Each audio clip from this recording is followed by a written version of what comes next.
Welcome to episode 48 on Cabin of Horrors podcast, the podcast where we dive deep and go behind the scenes of our favorite horror movies. This week we're looking at one of the most terrifying movies ever to hit the silver screen.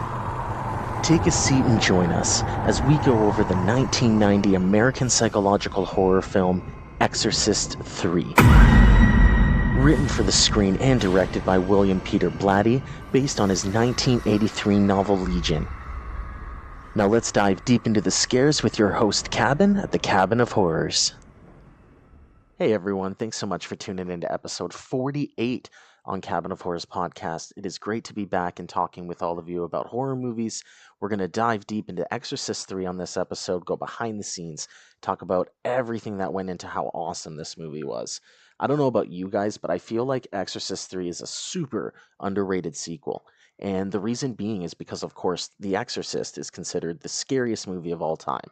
I know I consider it to be the scariest movie of all time, and many others do as well. So it's really hard to have a movie that's going to even reach close to that level of just popularity and sheer love.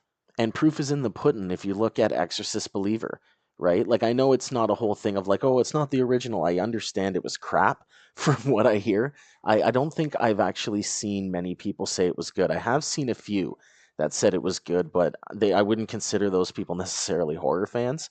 Everyone I know that was a horror fan said Exorcist Believer was terrible. Even John Carpenter, I saw in an interview that he had mentioned in quotes, "How do you fuck up The Exorcist?" That's apparently how bad Exorcist Believer was.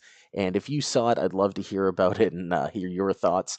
You can find me on social media on Instagram.com/Cabin of Horrors podcast. We're also on Facebook, Facebook.com/Cabin of Horrors. And we're doing watch parties still, but we've moved our home. We've moved our home over to Kick.com. So if you are in the mood for a horror movie watch party and hanging out with an awesome community of people, come swing by to Kick.com/Cabin of Horrors, and you'll be able to watch horror movies for as long as I'm live, which is pretty much all the freaking time. And there's tons of perks and fun community stuff over there too if you really want to dive into the horror. So The Exorcist III is based off the novel Legion, which came out in 1983 and was written by William Peter Blatty, who also wrote the book that the first Exorcist movie was made off of as well. Now, for a lot of us horror fans, when we think of The Exorcist III, it's tied into a single scene, right? And I know you know what scene I'm talking about, and it is probably considered to be the scariest scene ever in a horror movie. Honestly, from the first scene of The Exorcist III, it really keys in on the psychic reverberations of what happened in Georgetown 15 years earlier. We see Father Dyer, who was a character from the first Exorcist, and he's standing on top of those stairs. Those iconic stairs that, even if you were to see stairs that looked like it anywhere else in the world, you're going to think of The Exorcist. You know what stairs I'm talking about. And these are also the same stairs where at the end of the first Exorcist movie, Father Damien Karras had taken his fatal plunge out the window of Regan's bedroom, and of course down a flight of stairs, and subsequently was thought to be dead. And we see a Georgetown homicide detective, Bill Kinderman, who is another returning character, but being played by a new actor, George C. Scott, and he's holding a picture of Father Karras. And then it cuts back to those freaking stairs, and then that's when we hear Tubular Bells, the iconic Exorcist theme song. And throughout the sequence, and well, really throughout the movie, we get the sense that something unnatural is going on. Like there's like this literal just aura of ill will that shrouds the movie, especially for the first half, because like you don't really truly know what is actually going on until about the first half of the movie, until about that halfway mark when you get the twist and you're like, whoa, wait a second here. And funny enough, William Peter Blatty actually had no desire to have a sequel for The Exorcist whatsoever when he had written the first book.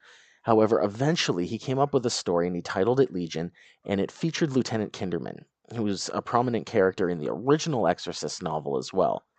And Blatty had conceived Legion as a feature film with actually William Friedkin, who was the director of the original Exorcist. And it's really odd, too, that they got to a third movie in the Exorcist franchise, because the second movie was a complete critical and commercial failure. And everyone that, well, if everyone that has seen Exorcist 2, if you ask them their thoughts on it, I'm sure it's not going to be pretty. But despite that, Blatty and Friedkin's plans for another Exorcist film were given the green light. Blatty was actually quoted as saying that everybody wanted Exorcist III. I hadn't written the script, but I had a story in my head, and Friedkin loved it. But that opinion didn't really last long, because soon after the project started, Friedkin had left because he had conflicting opinions with Blatty over what should be in the film and what shouldn't be. So the project went into development hell from there, and Blatty then went on to actually write Legion as a novel instead, which was published in 1983, after, of course, the first Exorcist movie released. It was a bestseller, and Blatty then decided to turn the book back into a screenplay. So Blatty had a meeting with Steve Jaffe, who had been the publicist for both the original Exorcist novel and the film itself. He told Jaffe of the problem that he had with getting Legion produced, because none of the studios would actually allow him to direct the film. So Jaffe agreed to try and package it for Blatty and secure a deal with the film company that would finally make the film. Jaffe then served as associate producer on Exorcist III, and film companies like Morgan Creek and Coralco both wanted to make the film. But Blatty had decided upon Morgan Creek after Coralco suggested the idea of a grown-up Regan McNeil giving birth to possessed twins. Could you imagine? Could you imagine? Oh my god. Like, the sequel wasn't bad enough that you're going to have a third movie. You pitched the idea for the third movie of Regan giving birth to possessed twins. And originally for Exorcist III, Blatty had offered the directorial responsibilities of the movie to none other than the master of horror John Carpenter.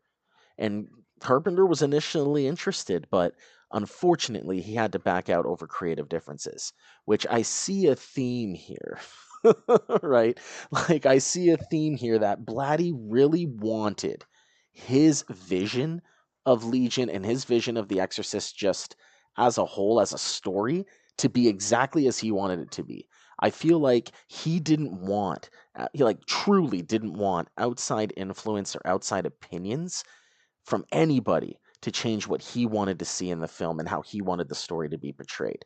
And I think that's why Friedkin had left. I think that's why Carpenter had left, because of the fact that they're like, well, I'm not going to be a puppet. Like, John Carpenter, especially.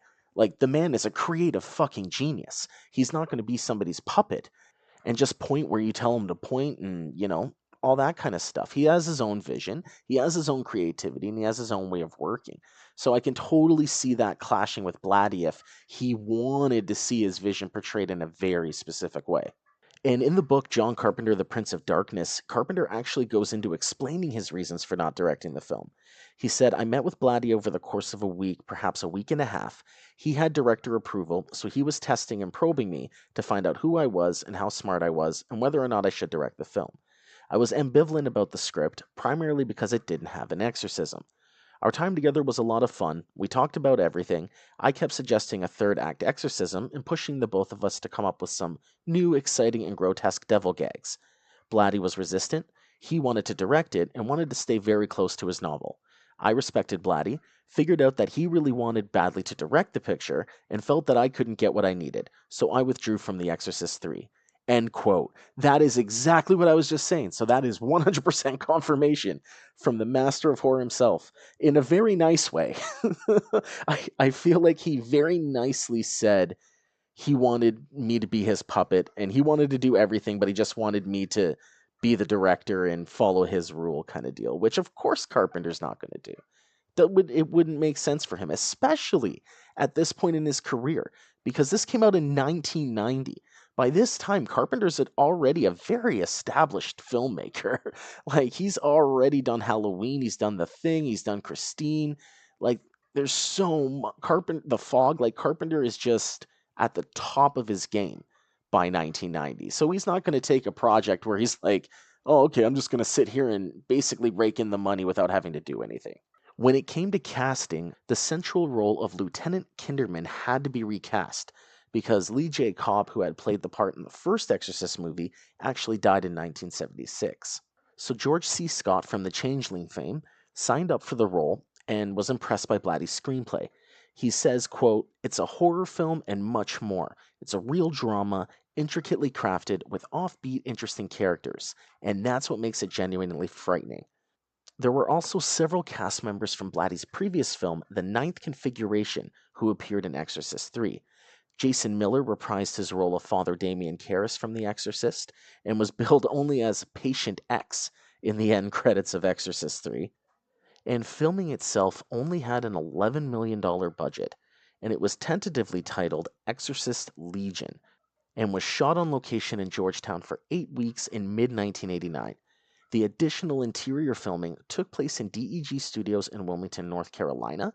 However, 4 months later, Morgan Creek had reached out to Blatty and informed him that a new ending had to be shot. And Blatty said, quote, "James Robinson, the owner of the company, his secretary had insisted to him that this has nothing to do with The Exorcist. There had to be an exorcism."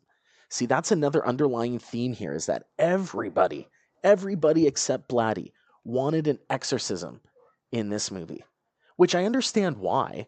Like, it's called The Exorcist, and it's in the franchise of a movie that really brought exorcisms to the mainstream in Hollywood, and everyone wanted it, but Blatty wouldn't budge. 20th Century Fox then put up an additional $4 million in post-production to film an effects-laden exorcism sequence featuring Nicole Williamson as Father Morning, which was a character added just for this new climax, and Blatty had to make the best of it in the narrative while racing to complete the film. He confirmed that when the possessed Karras speaks in an asexual voice, saying, "I must save my son, the Gemini," that this is in fact either a returned Pazuzu or, as Blatty put it, quote unquote, Old Scratch himself taking control. And this ties in to the revelation earlier in the film that the Gemini was sent into Karras's body as revenge for the Regan MacNeil exorcism. And that altered voice in the climax is deliberately similar to that of Mercedes McCambridge, who actually did the uncredited voice of Pazuzu in The Exorcist.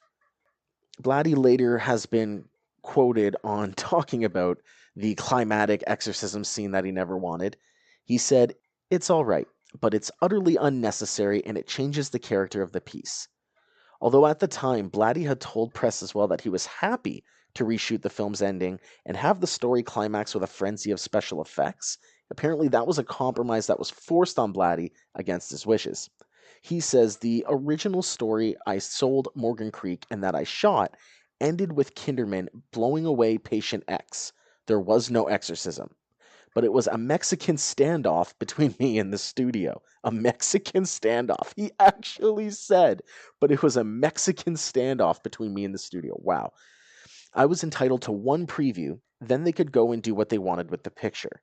They gave me a preview, but it was the lowest end preview audience I've ever seen in my life. They dragged in zombies from Haiti to watch this film.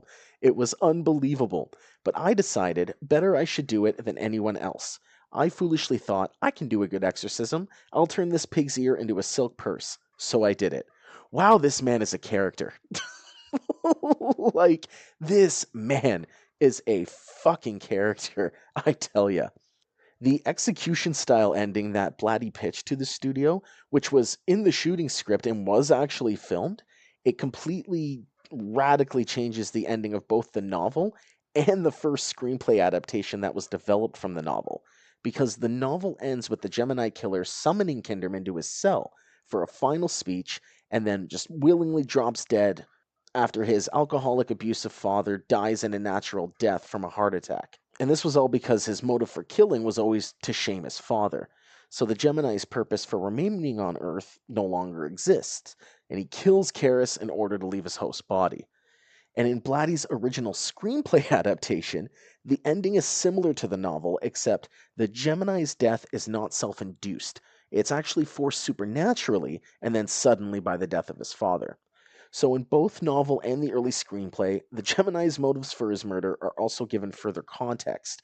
It's through a long series of flashbacks that portray his and his brother's childhood and their relationship with their father. So these are all things that we didn't really necessarily see in The Exorcist III. So not only did he not want to go with the source material, he wanted to create a whole, Arnold Schwarzenegger or Jean-Claude Van Damme ending where he just blows away Patient X. Like, we're going to turn this drama into some sort of like action film by the end credits. The Exorcist III officially released in October 1989 in the European MIFED film market, and then it opened in 1,288 theaters in the United States on August 17th, 1990. And unlike its predecessors, it actually wasn't distributed by Warner Brothers. It was distributed by 20th Century Fox. But some distribution rights have later reverted to Warner Brothers, but at the time, it was distributed by 20th Century Fox. Box office of The Exorcist III was pretty good. It opened first place on its opening weekend, and it earned $9,312,219 in both United States and Canada. In total, it grossed $26,098,824 in the US and Canada, and then $18 million internationally for a total of $44 million worldwide. So Exorcist 3 made a total of $44 million by the end of it on a $11 million budget. So it made a lot of money.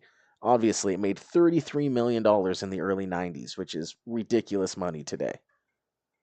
However, it was actually considered to be a poor box office performance by Blatty. He attributed the poor performance to the title imposed by Morgan Creek, having always intended for the film to retain the title of the novel. And it was during development and production that the film went under various titles. It even included The Exorcist 1990. But Morgan Creek and Fox insisted on including the word exorcist in the title, which producer Carter DeHaven and Blatty both protested against. But despite his misgivings about the studio imposed reshoots, Blatty remarked on his pride in the finished version of Exorcist III. He was quoted saying, "It's still a superior film, and in my opinion, and excuse me if I utter hearsay here, but for me, it's a more frightening film than The Exorcist." Blatty had hoped to recover the deleted footage from the Morgan Creek vaults so that he could reassemble the original cut of the film, which he said was rather different from what was released. In 2007, Blatty's wife had reported on a fan site, quote, "My husband tells me that it is Morgan Creek's claim that they have lost all the footage, including an alternative opening scene in which Kinderman views the body of Karras in the morgue right after his fall down the steps." And there are some pictures like lobby cards and stills that show a few deleted scenes from Blatty's original cut of the film. What we know is there was an alternative opening scene in which Kinderman views the body of Karras in the morgue after his fall down the stairs in the ending of the first movie. When Kinderman leaves the morgue, the heart monitor shows signs of life from the body of Karras. There's also a longer version of the scene where Kinderman talks with the priest about the murders and when a demon face is shown on the statue of the saint. Originally, an unseen intruder cuts the statue's head and places a knife in its hand. There's also the exhumation of Damien Karras' body in the cemetery. Later, it's discovered that that dead body is actually from Brother Fane, who was a Jesuit that was tending to Karras' body and disappeared 15 years ago. Although this scene's deleted, parts of it were actually used in a new ending where Patient X Karras was buried. There was also the new Exorcist ending that Blatty had to film, which also had a small part deleted in which Karras is morphing through many other faces. In March 2011, there was a fan edit called Legion that appeared on the internet. It was credited to a fan using the pseudonym Spice Diver, which removed all exorcism elements and recreated the main story arc of the director's cut without the use of any lost footage. And in 2012, Brad Dourif agreed to actually present a screening of the fan edit at the Mad Monster Party Horror Convention, which was held in Charlotte, North Carolina, March 25th, 2012. Dourif introduced the film, and then he did a Q&A session with the audience afterwards. And then in December of 2015, Morgan Creek began hinting on Twitter that the director's cut was discovered and would eventually be released. And then it was on October 25th, 2016, that Screen Factory released a 2-disc collector's edition of The Exorcist III, including the supposedly lost footage. They stated on their website, quote, "We know that the biggest question you might have is, will there be a director's cut of the film? The answer is yes, but with some caveats. We are working on putting together a version that will be close to Blatty's original script, using a mixture of various film and videotape sources that we have been provided with." Honestly, Exorcist III deserves respect for so many things, in which it really goes against the grain, because you have certain expectations going into a film called The Exorcist III, especially after watching The Exorcist. And it totally subverts those expectations and takes you on a journey that you really didn't expect. And then the twist of Father Karras being still alive and possessed by a demon brings that story arc to a whole new level.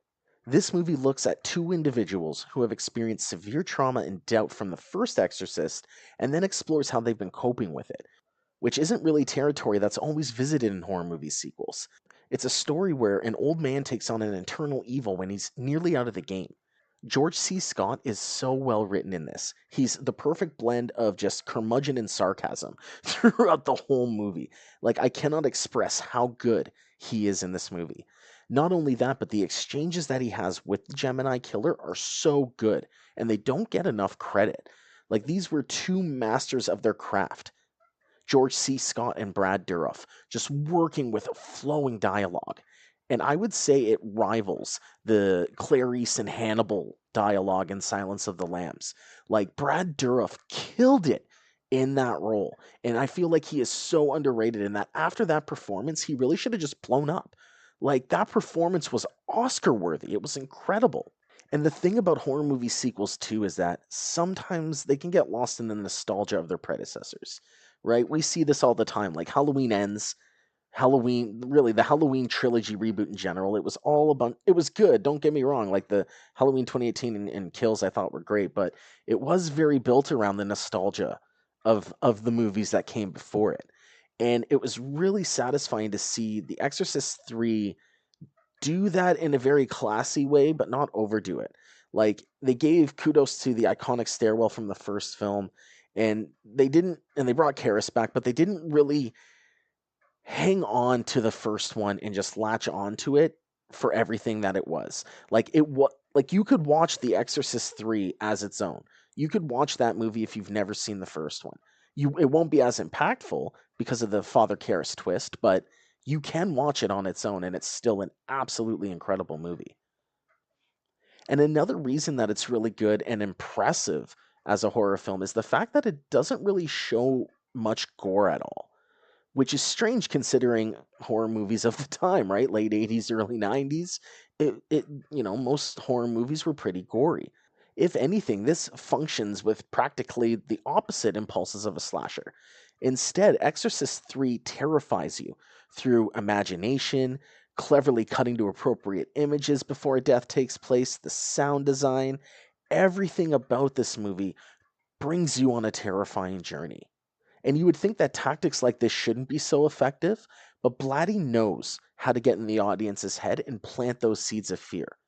Like, the blood that scene is used in morbidly creative ways, while the film's effectively tapping into that unnerving feeling of being stuck in a hospital or a police station late at night, being short on sleep, and just, creepy things start to happen, or even just normal things are happening that feel creepy because of your overall mental well being. Overall, The Exorcist 3 is just a movie that is incredible on top of everything else. It has stunning cinematography, plenty of long Steadicam shots. It's amazing. If you haven't seen Exorcist 3, I very much suggest that you go out and watch it. That wraps us up for this episode on Cabin of Horrors podcast. Thank you all so much for tuning in. I hope you enjoyed it. If you want more horror, come on over to our Kick channel, kick.com/Cabin of Horrors. Or you can follow me on social media, instagram.com/Cabin of Horrors podcast, and